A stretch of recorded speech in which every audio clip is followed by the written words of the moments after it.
Some acts of kindness cost more than you can imagine.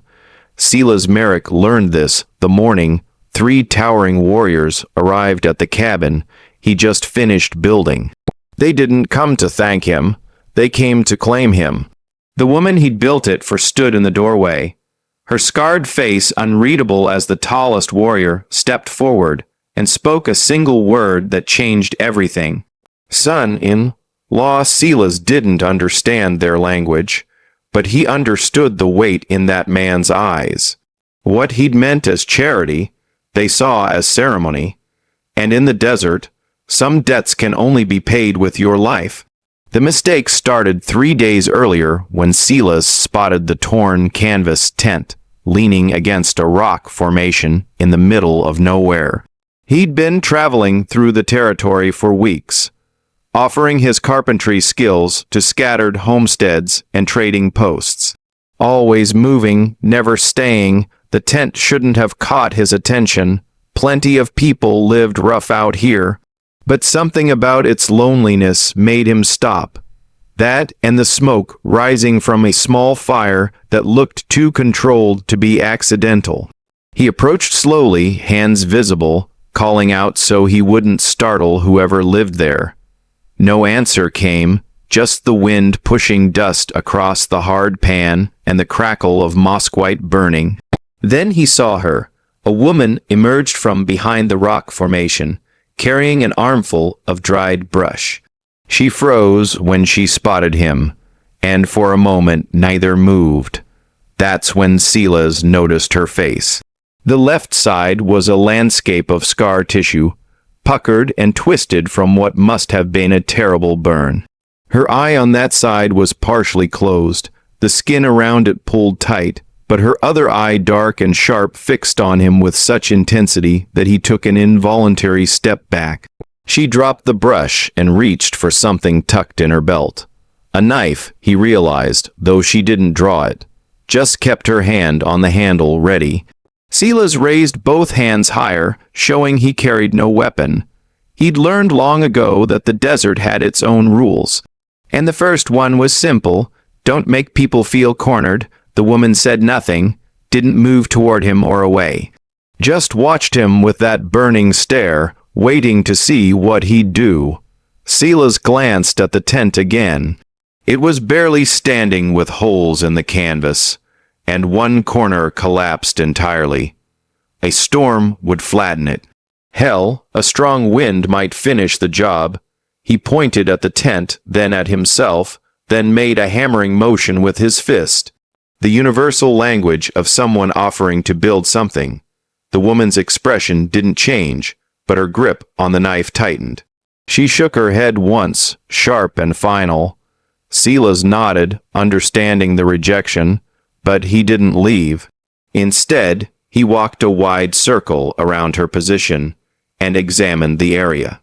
There were marks in the dirt where tent stakes had been pulled up and moved multiple times, probably chasing shade or avoiding the worst of the wind. A few personal items lay scattered near the fire: a tin cup, a wool blanket worn thin, a leather pouch, no horse, no supplies beyond what a person could carry. This wasn't temporary. This was someone trying to survive with nothing. The woman tracked his movement, never letting him get too close. When he completed his circle and stood at a respectful distance again, Silas spoke clearly, keeping his voice low and even. He told her his name, told her he was a carpenter, told her he could build something better than canvas and hope. She listened without responding, her scarred face impossible to read. When he finished, she turned her back on him, a calculated risk, he realized, meant to show both dismissal and a strange kind of trust, and walked back to her fire. Silas took that as permission to stay, at least for now. He returned to his mule, unloaded his tools, and started surveying the area for the right spot to build. The woman watched him work from beside her fire, never speaking, never moving closer, but she didn't drive him away either. And that, Silas figured, was enough of an invitation. He had no idea that with every board he measured, every nail he drove, he was speaking a language he didn't know, a language that would bring 3 warriors to his door and change everything he thought he understood about kindness. By sunset, he'd marked out the foundation. Silas worked through the next 2 days with the kind of focus that came from having nowhere else to be.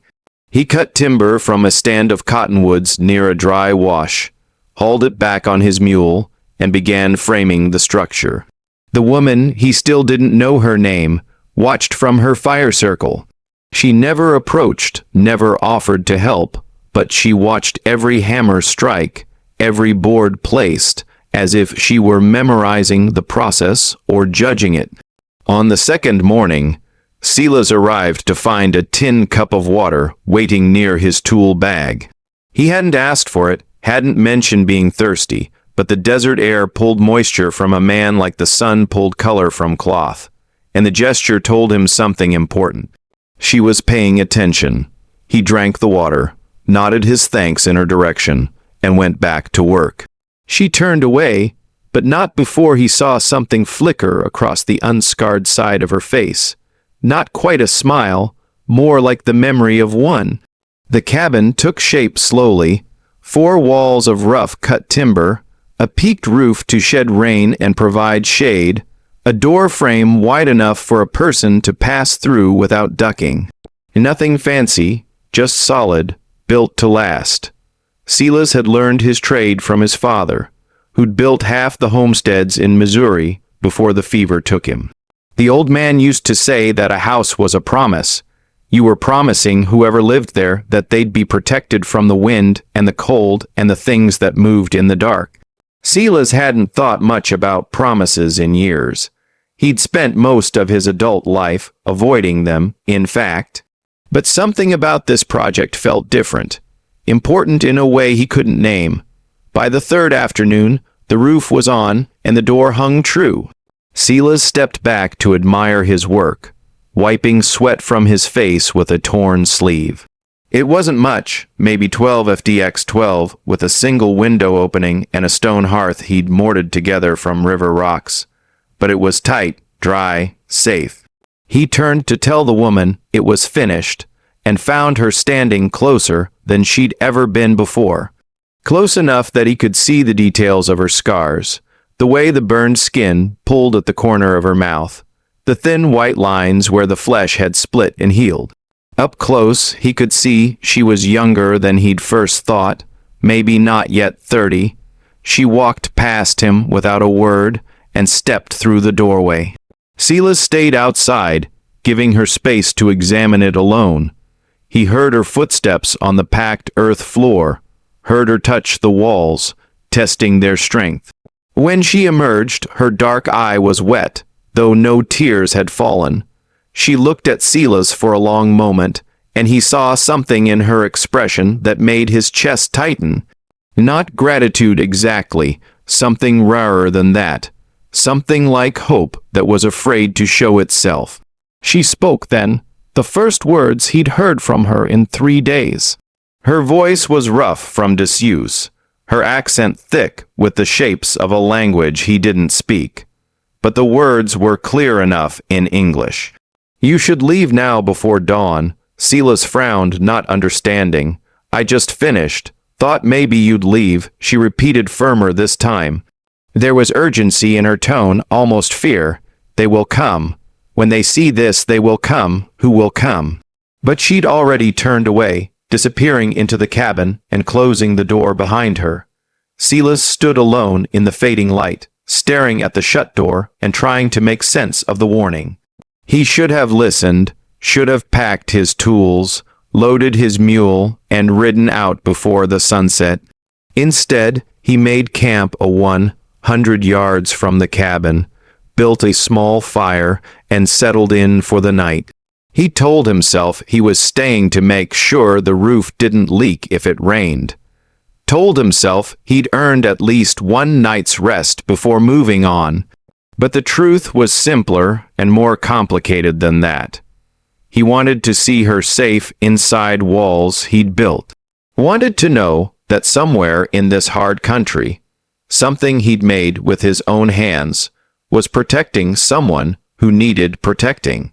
He woke to the sound of horses before dawn, 3 riders moving fast across the hard pan, their silhouettes dark against the gray sky. Silas rose from his bedroll with his heart already hammering. 3 horses, 3 riders moving with purpose toward the cabin. He'd slept with his clothes on, an old habit from years of traveling through uncertain territory, and now he was grateful for it. He stood, hands at his sides, making no move toward the rifle propped against his saddle, starting a fight with strangers in the Preed. On darkness was a good way to end up dead. The riders slowed as they approached, spreading out in a loose semicircle that put Silas at the center of their attention. They were bigger than any men he'd ever seen, tall enough that even mounted they seemed to tower. As the light grew stronger, he could make out more details. They wore their hair long, decorated with feathers and beadwork. Their faces were painted with dark streaks across the cheekbones. Each carried a rifle across his lap, held casual but ready. They didn't point the weapons at him, didn't need to. The message was clear enough without that. The tallest of the 3 dismounted first. He moved with the easy confidence of someone who'd never doubted his place in the world. The other 2 followed, flanking him on either side. Up close, Silas could see the family resemblance among them. The same sharp features, the same dark eyes that seemed to see straight through a man's skin to whatever he was trying to hide. The tall one stepped forward until he stood less than 10 ft away, close enough to speak without raising his voice, close enough to strike if he chose to. He looked past Silas to the cabin, his expression unreadable, then his gaze swept back, settling on Silas with an intensity that made every muscle tense. When he spoke, his English was heavily accented but precise, each word chosen with care. "You built this?" It wasn't a question, but Silas answered anyway. "I did. Took 3 days. It's solid work." The man nodded slowly as if confirming something he already knew. "For my sister," Silas felt his stomach drop. Sister. The woman in the cabin had family. Family that looked like they could snap him in half without much effort. "I didn't know she had. I was just trying to help. She was living in a tent that wouldn't last the season." The second man spoke then, his voice harder than the first. "You built her a house, a cabin just as small." "You built her a house," the man repeated, stepping forward. "On ground she claimed with your own hands, taking 3 sons to finish." Silas didn't understand why that mattered. It was falling apart. "I'm a carpenter." I saw someone who needed the tall one held up a hand, silencing him. When he spoke again, there was something almost like respect in his tone. "You followed the old way. Whether you knew it or not." He turned to his brothers, speaking rapidly in a language Silas didn't recognize. They responded, their voices low and serious, some kind of discussion or debate. Finally, the tall one turned back to Silas. His next words hit like a physical blow. "My name is Kuruk. This is Nahul. This is Takakota. We are the brothers of Aida, who you built a house for." He gestured toward the cabin. "By the tradition of our people, you have made your intentions clear. You have asked for her hand in the way of our grandfathers." He paused, letting the words sink in. "You are now bound to her. You are now family." Silas opened his mouth to protest, to explain the mistake, but Kuruk spoke over him. "You will be a good husband, or you will not leave this place." The cabin door opened. The woman Ayata stood framed in the doorway. She looked at her brothers, then at Silas. Her scarred face revealed nothing. Kuruk spoke to her in their language, his tone formal. She responded with a single word, quiet but firm. Whatever she said, it seemed to satisfy him. He nodded and turned back to Silas. "My sister accepts you." Now you must prove you are worthy of that acceptance." Silas stood frozen, his mind racing through possibilities and finding no good answers. He'd built a cabin to help someone in need. Now somehow that made him a husband. The three men watched him with expressions that promised violence if he tried to run. Behind them, the sun crept over the horizon, painting the desert gold and red. He had no idea how to get out of this. Worse, he wasn't entirely sure he wanted to. Kuruk gestured toward the cabin. "We will speak inside where family speaks." Silas followed the three brothers through the door he'd built, feeling like he was walking into a trap with his eyes open. Oyita stood near the hearth, her posture rigid. She'd pulled her hair forward over the scarred side of her face, an old habit that didn't quite hide what she wanted hidden. The cabin felt smaller with 5 people inside, the air thick with tension and unspoken rules Silas didn't understand. Kuruk spoke first, addressing his sister in their language. She answered quietly, her words halting as if she hadn't spoken her own tongue in months. The exchange went back and forth, sometimes heated, sometimes gentle. Silas caught the word for fire and the word for alone. But the rest washed over him like a river he couldn't cross. Finally, Oyita turned to face him directly. When she spoke, her English was clearer than before, as if having her brothers present had given her back some piece of herself she'd lost. "I will tell you what they need to hear, what you need to know." She touched the scarred side of her face, not hiding it now. 6 seasons ago, there was a fire in our winter camp. A cooking flame caught dry grass. The wind carried it fast.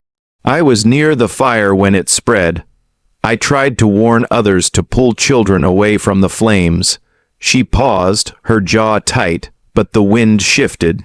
The flames found me. Noel, the middle brother, spoke. Then she saved 4 children, pulled them from burning shelters while her own skin caught fire. Ada continued, her voice flat. "When I healed, the elders said I carried bad medicine, that the fire had marked me as cursed. They said keeping me would bring more flames, more death. My father was dead, my mother too weak to fight the council." She looked at her brothers. They argued for me. But 3 young warriors could not change the minds of old men who feared what they did not understand. Takakota, the youngest, spoke for the first time. His voice was softer than his brother's. "We searched for her for months. But Oyita is clever when she wants to hide. I left because I would not watch them lose their place in the tribe for me." Oyita said, "Better to be alone than to be the reason my brothers were cast out." She turned her gaze back to Silas. "Then you came, you built this house with your hands. You gave me walls when I had only canvas. You gave me a hearth when I had only opened fire." Her voice cracked slightly. "In our tradition, when a man builds a dwelling for an unmarried woman on ground, she has claimed he is asking her to share her life with him, to become his wife, to bind their fates together." Silas felt the weight of that explanation settle over him like a yoke. "I didn't know. I just saw someone who needed help." Kuruk stepped forward. "That is why we are here. Not to punish you for ignorance, but to see if you are worthy of what you accidentally claimed." He glanced at his sister. "Oyita told us she warned you to leave, that she knew what would happen when we found this place, but you stayed anyway." Why, the question hung in the air. Silas didn't have a good answer. Or maybe he did and just didn't want to say it out loud. "I wanted to make sure the roof didn't leak." Na snorted. "You wanted to make sure she was safe. That was closer to the truth." Silas nodded slowly. Maybe Kuruk studied him for a long moment. "You have made a promise whether you knew it or not. Among our people, such promises are not taken lightly. If you walk away now, you shame my sister. You tell the world she is not worth keeping." His hand moved to the knife at his belt. "We cannot allow that shame." "And if I stay," Silas asked, Then you prove you meant what your actions said. You prove you can protect her, provide for her, stand beside her when others would turn away. Kuruk's expression softened slightly. You prove you see her as we do, not as cursed, not as broken, but as worthy. Ada spoke again, her voice barely above a whisper. You can leave. I will tell them you owe me nothing, that I release you from any bond. Silas looked at her, really looked at her, saw the scars and the strength beneath them, saw someone who'd given up her family to protect them, someone who'd lived alone in the desert rather than burden the people she loved. He thought about his own life, about all the years of moving from place to place with nothing to anchor him, about how hollow that freedom had started to feel. He'd built the cabin in 3 days, 3 days of purpose, 3 days of making something that mattered. Now these people were offering him something he hadn't realized he'd been searching for, a reason to stop running. Silas took a breath and met Kuruk's eyes. I'll stay. The words came out steadier than he felt. Aida's expression flickered. Surprise, maybe, or something close to it. The three brothers exchanged glances, some silent communication passing between them. Kuruk nodded once, sharp and final. Then, we begin. You say you will stay, but words are wind. We need to see what kind of man speaks them. He moved toward the door. Come, leave your rifle. You will not need it for what comes next. Silas followed them outside into the growing heat of morning. The brothers had already started pulling items from their saddle bags, lengths of rope, stakes, tools he recognized, and others he didn't. Nahil drove 2 stakes into the hard ground about 20 ft apart. Takakota tied the rope between them, pulling it taut at about chest height. Kuruk stood with his arms crossed, watching Silas with an expression that gave nothing away. Among our people, a husband must be able to provide, to hunt, to track, to read the land and take from it what his family needs. Kuruk gestured toward the rope. Show us you can move without making sound. Cross beneath the rope. If it moves, you fail. It looked simple enough. Silas approached the rope, studying the space beneath it. Less than 3 ft of clearance, and the rope was pulled so tight that even a brush would set it vibrating. He dropped to his stomach and began crawling, keeping his body low, distributing his weight carefully. The ground was unforgiving, all sharp rocks and thorns, but he ignored the pain and focused on the rope above him. He was halfway across when his shoulder blade scraped against something, a stone jutting up at the wrong angle. He froze, certain he'd bumped the rope, but it remained still. He continued, slower now until he cleared the other side. Kuruk said nothing, just pointed to a spot about 50 yards away, where a dead tree stood white and skeletal against the sky. There is a mark on that tree. Hit it with a stone from here. Silas picked up several rocks, testing their weight. The distance was considerable and the target would be small.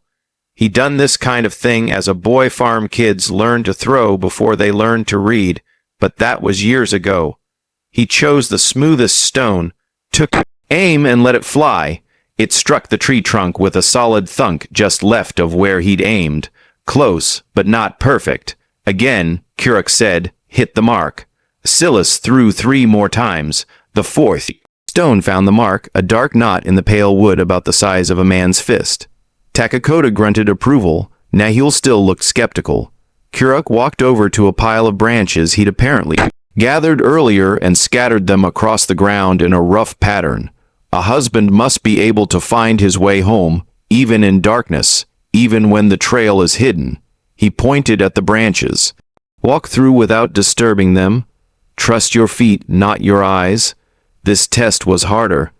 The branches were placed close together, some overlapping, creating a maze that required careful placement of each step. Silas moved slowly, testing the ground before committing his weight. Twice he had to stop and adjust his position to avoid snapping dry wood. Sweat ran down his back, more from concentration than heat. When he reached the other side, he disturbed only one branch, a small piece that rolled slightly when his boot heel caught it. The brothers conferred again in their language. Silas couldn't tell if he'd passed or failed. Their expressions revealed nothing. Finally, Kuruk turned back to him. You move well for a man who builds with wood. You have patience, control." He paused, but patience is not enough. A husband must also have courage. The courage to stand between his family and harm. The courage to endure pain without breaking. He drew his knife, a long blade, with a bone handle worn smooth from use. "Hold out your hand." Silas hesitated. Every instinct told him this was going too far, but Ada had stepped out of the cabin. She stood in the doorway watching. Her brothers stood in a semicircle around him, waiting. If he refused, he failed. If he failed, they'd see him as weak, as unworthy, as someone who spoke promises he couldn't keep. He extended his left hand, palm up. Kurak brought the blade down in one quick motion. The cut was shallow but precise, running across the meat of Silas's palm just below the fingers. Blood welled up immediately, hot and bright. Silas kept his hand steady, not pulling away. The pain was sharp and clean, and he welcomed it. At least this was something he understood. Kura cut his own palm with the same blade. Same motion. Then he pressed his bleeding hand against Silas's, gripping tight. When he spoke, his voice carried weight that made the words feel like an oath. Blood speaks what words cannot. You have shown skill, you have shown courage, now you are bound not just by tradition but by blood. You are my brother, her husband, our family. He squeezed harder, mixing their blood. There is no walking away from this. He released Silas's hand. The cut throbbed. Takakota handed him a strip of cloth to wrap it. Aida still stood in the doorway, and for the first time since he'd met her, there were tears on her face. The brothers stayed through the afternoon, sharing a meal that Aida prepared over the fire Silas had built outside the cabin. They ate in silence mostly, the kind of comfortable quiet that came from people who didn't need words to understand each other. Silas felt like an outsider watching a family reunion he had no right to witness. But every time that thought surfaced, Kurak would pass him food, or Takakota would ask him a question about carpentry, pulling him back into the circle. When the sun began its descent, the brothers prepared to leave. Kurak approached Silas one final time, his expression serious. "We will return in one full moon to see how you have managed to see if she is well." It wasn't a threat exactly, but it wasn't an idle promise either. Silas nodded his understanding. The three warriors mounted their horses and without another word rode back into the desert the same way they'd come. The dust from their departure hung in the still air long after they disappeared from view. Silas and Aida stood outside the cabin, neither speaking, neither moving. The silence between them was different. No, we are full of things that needed to be said, but neither knew how to start. Finally, Aida turned toward the door. "You should bring your things inside, your bedroll, your tools. This is your home now, too." The word home hit him strangely. He'd built hundreds of structures in his life, but he'd never called any of them home. He gathered his belongings from where he'd camped and carried them into the cabin. Aida had already claimed the eastern corner where light would hit first in the morning. She gestured to the western side. "You can sleep there. The floor is level, no rocks." They arranged the space in awkward cooperation, neither acknowledging what everyone else seemed to assume, that they were now husband and wife. When the work was done and they'd run out of tasks to occupy their hands, they sat by the fire outside as darkness claimed the desert. Aida poked at the coals with a stick, sending sparks spiraling into the night.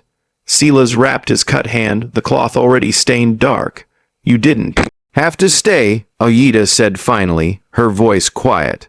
"I would have told them the truth, that you didn't know. I know." "Then why?" Silas considered the question.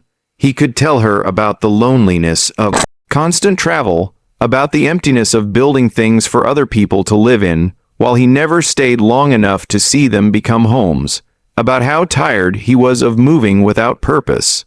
But those felt like selfish reasons, and she deserved better than that because they were right. He said, "I did see you as worth protecting, worth building for, and running away would have been calling that a lie." She looked at him then, the firelight catching the scarred side of her face and making it seem less like damage and more like landscape. Something that had survived fire and come out changed but not destroyed. "You don't know me. You don't know what living with me means, then tell me. She was quiet for so long he thought she might not answer. When she spoke, her words came slowly, chosen with care. I am not easy. I do not smile often. I do not trust people. I have lived alone so long I have forgotten how to be anything else. She paused. The scars you see are not the only ones I carry. I'm not asking you to be easy, Silas said.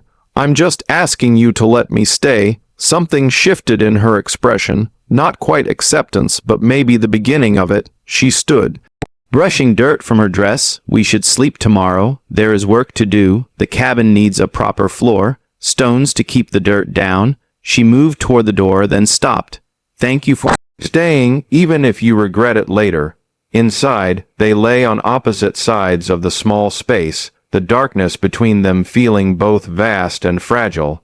Silas listened to her breathing, waited for it to slow into sleep, but she remained awake just as he did. Both of them staring at a ceiling they couldn't see, wondering what they'd agreed to. Outside, a coyote called across the empty miles. Another answered from somewhere far away. In the morning, riders appeared on the horizon. Not 3 this time, many more. 7 riders approached in a line, moving slower than the brothers had. These were older men, their faces weathered by decades under the harsh sun. They wore their authority in their posture, straight-backed, deliberate eyes that had seen too much to be easily impressed. Silas recognized the look. Elders, the kind of men who made decisions that determined whether people lived or died, stayed or left, belonged or didn't. Ada emerged from the cabin, and Silas saw her face go pale beneath the bronze of her skin. She gripped the doorframe, steadying herself. They should not be here, she whispered. They cast me out. They have no right, but they came anyway, stopping their horses 30 FD from the cabin. The one in the center dismounted first, an old man with gray hair bound in a single braid that fell past his waist. His face was a map of lines and scars, each one marking a story Silas would never know. When he spoke, his voice carried across the distance like wind over stone. He addressed Aida in their language, the words sharp and formal. Aida responded, her voice shaking with either rage or fear. The exchange escalated quickly, both of them speaking over each other until the old man raised his hand, silencing her. He switched to English, his accent thick but his meaning clear. We heard you have taken a husband, a white man who built you a house. His eyes found Silas. This is true. Silas stepped forward, positioning himself between the riders and Aida. It's true. I built the cabin. Her brothers accepted me into the family. By their tradition, that makes me her husband. The old man studied him with an expression that gave nothing away. Her brothers are young. They do not speak for the tribe. I am Kichai. I speak for the council.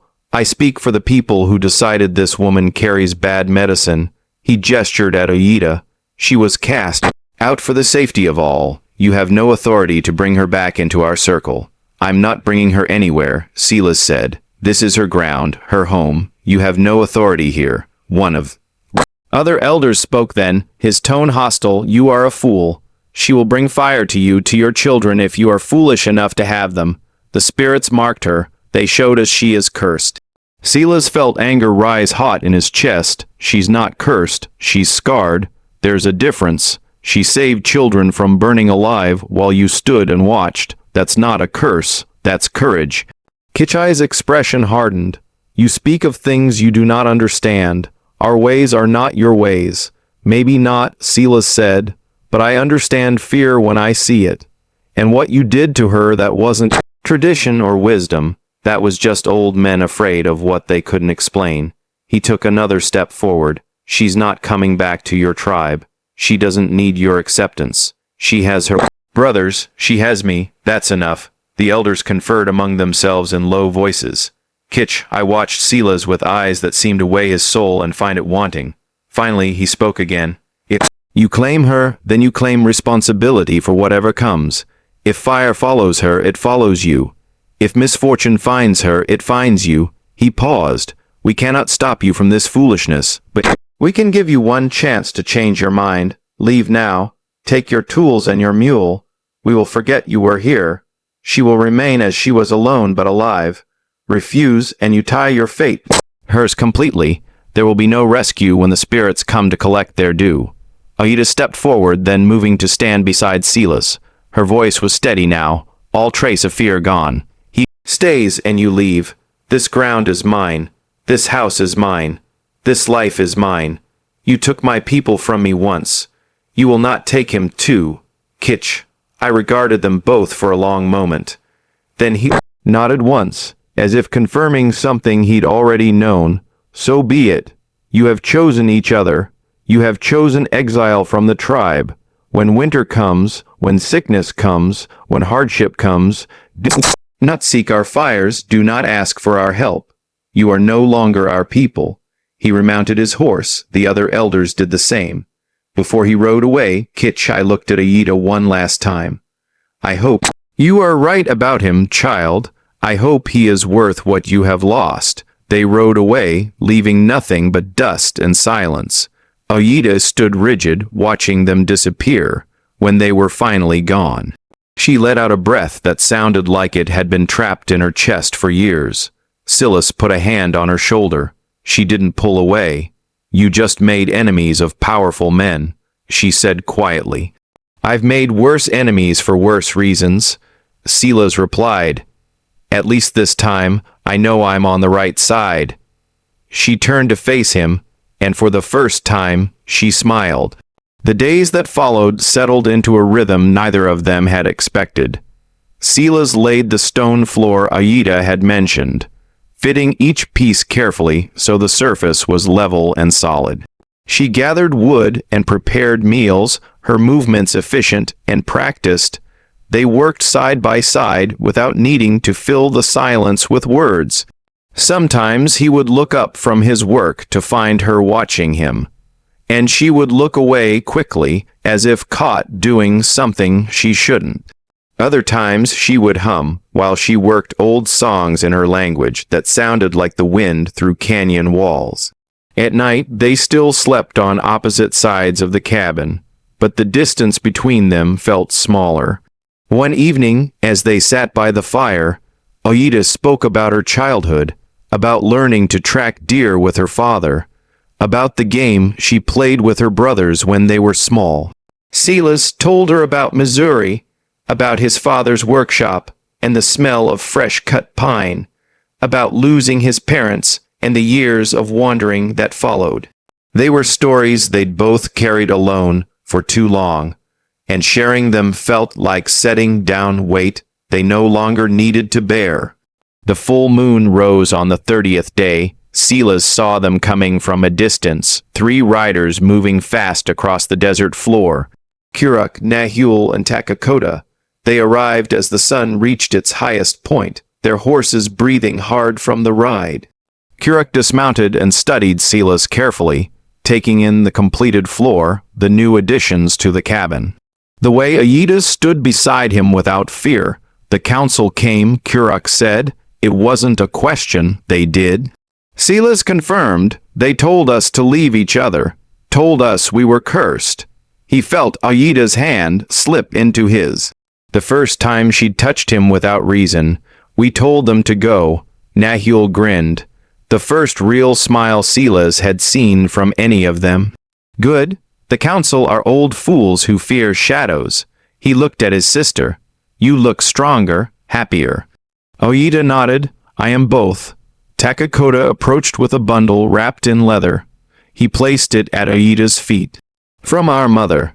She wanted you to have these. She could not come herself. The council watches her, but she wanted you to know she never believed their lies about curses. He opened the bundle to reveal a dress, carefully beaded, and a pair of moccasins. She made them before you left. She always hoped you would come home. Tears fell freely down Aida's face now, and she made no move to hide them. She knelt and touched the beadwork with reverence. Tell her I am home. Just not the home she expected. Kuruk placed a hand on Silas's shoulder. You have proven yourself, not just to us, but to her. She smiles now. She speaks again. That is worth more than all the council's approval. He paused. You are our brother. Truly, if you need us, send word. We will come. The three warriors stayed through the afternoon, sharing food and stories. When they finally prepared to leave, Kuruk embraced Silas in the way warriors embraced, firm and brief, but carrying weight. The cabin you built was just wood and stone, but what you built with her, that is stronger than any walls. After they rode away, Silas and Ayita stood together, watching the sun sink toward the horizon. She leaned against him, and he put his arm around her shoulders. It felt natural, right, like something they'd been doing for years instead of days. I was wrong about you. She said quietly, when you first came, I thought you were like all the others, taking what you wanted and leaving. But you stayed, even when staying was hard, even when leaving would have been easier. Silas looked down at her, at the scars that had once defined her, and now seemed just part of who she was.